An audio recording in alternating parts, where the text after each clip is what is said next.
Welcome to my baking diary. I'm Hafsa and today we're going to make these amazingly delicious Viennese biscuits. So start by beating your butter until it's nice and creamy. Remember, it has to be very soft.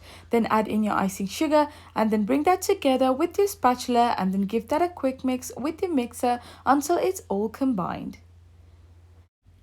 So here I have my flour, baking powder, corn flour and also 2 pinches of salt, and I've sifted it up and I'm adding it to my butter mixture and then bring that together with your spatula before beating that until it's nice and creamy.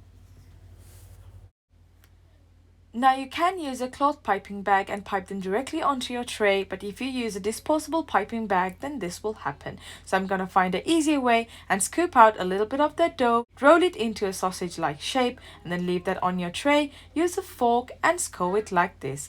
No one will even know that you didn't pipe it. Subscribe now if you already haven't subscribed for more recipes. So I'm gonna bake it in 180 degrees Celsius preheated oven until the edges of your biscuits are nice and golden like this. So here I've got some melted milk chocolate and I'm going to dip my biscuits into them and then leave that on your tray, and I've used some chopped toasted cashew nuts here, but you can also use sprinkles if it's for your kids. It melts in your mouth and it is really delicious and so easy to make. I hope you guys give it a try and subscribe if you already haven't subscribed, and I'll see you next time with another recipe. Until that, please check out the other recipes on my channel.